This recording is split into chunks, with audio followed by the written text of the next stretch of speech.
Hi, my honeys. I'm as excited as always to be here with you again. Welcome. If this is your first connection, I am just Melissa, and this is Empower Empire, your channel for all things personal power. I am your number one go-to girl for power pointers in all the various realms of your life: personal, partnership, professional, and purpose. It is my express intention to assist in lovingly empowering you, to facilitate more of your healing and release, and to let you know exactly who you are. And in this pursuit, I am your new YouTube bestie, your favorite guide to a more empowered experience that is brilliant, sparkly, and beautiful. And I want nothing less than to share in your eyes. Let's explore today's topic.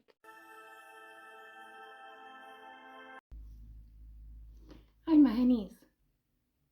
Today, I want to speak to you about language, specifically the language we speak.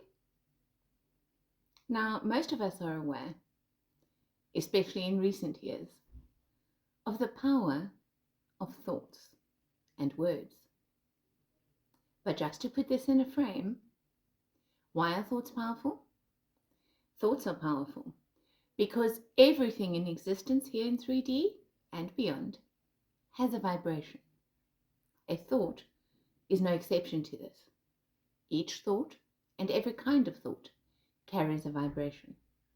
The reason why that's powerful is that that vibration connects to similar vibrations existing in a field that we term morphogenetic. So that vibration of thought is existing inside of a broader grouping of vibrations of thought, all of a similar nature, which empower that thought with everything that it leads to and comes from in terms of consciousness streams. Morphogenetic fields, in turn, therefore carry a frequency. Think of it like a bandwidth that all those vibrations together create. And frequency bands exist in layers and levels, as the name suggests. Think of the color spectrum in the rainbow, or musical notes. Frequency scales are similar. So some frequencies are really dense and low, and other frequencies are really high and light and bright. So the quality of the thoughts we think determines the frequency band that we're thinking from.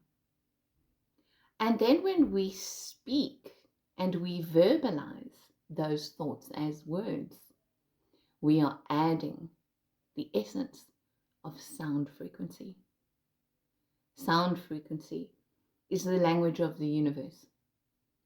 And that's the language that is understood energetically by quantum fields that begin to form things into denser and denser material forms.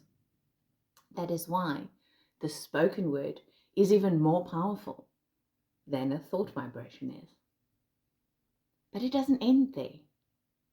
Because of the advances that we have made in terms specifically of imaging, all the clever people who work medically with the brain, neuroscientists, what we have learned is that how we are able to think, not just what we think about and why we think that way, but how we are able to think is a byproduct of the language that we speak. It's amazing.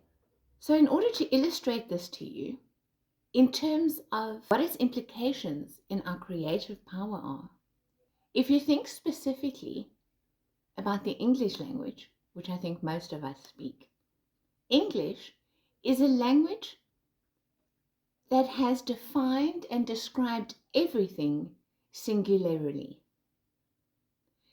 A component of our language is that of common nouns, the everyday naming words that we use for things.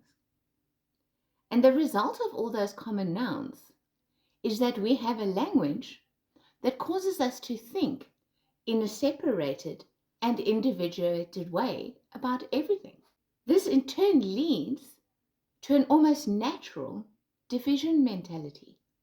Greg Braden gives us a wonderful example of this, where he talks to us about thinking patterns that are vastly different in indigenous tribes. For example, there is one tribe, Hawaiian if I'm not mistaken, where they do not have common nouns at all, but instead they describe things according to the action of the whole. So to give you a concrete example of this, the example that Greg uses is that in English we would speak of the ocean and we would speak of a wave. Whereas this tribe in Hawaii has no concept of a wave whatsoever. Instead, they would use a verb to describe the action of the entire ocean as waving. So in English, we see a wave or waves on the ocean as though they were separate from one another. But that tribe would say that the ocean is waving. Now, first of all, I think that's more accurate. And secondly, this is a way of automatically having a pattern of thinking that is coming from unity consciousness. The whole ocean is one singular thing having an action interpreted by the brain as waving. They think from unity consciousness. Whereas in English, our thinking patterns are separated and individuated.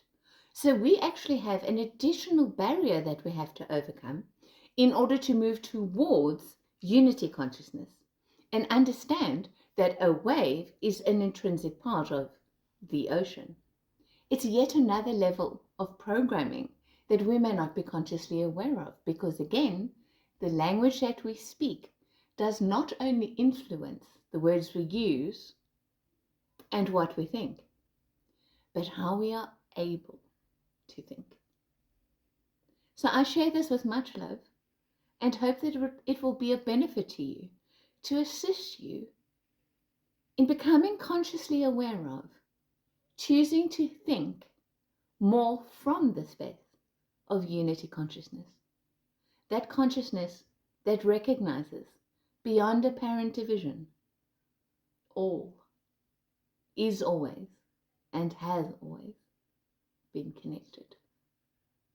Much love, my honey.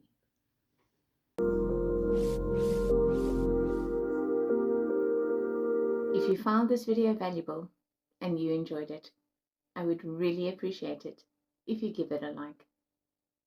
And please, share your impressions and your questions with me in the comments below. I love receiving your feedback. Please also consider becoming a subscriber.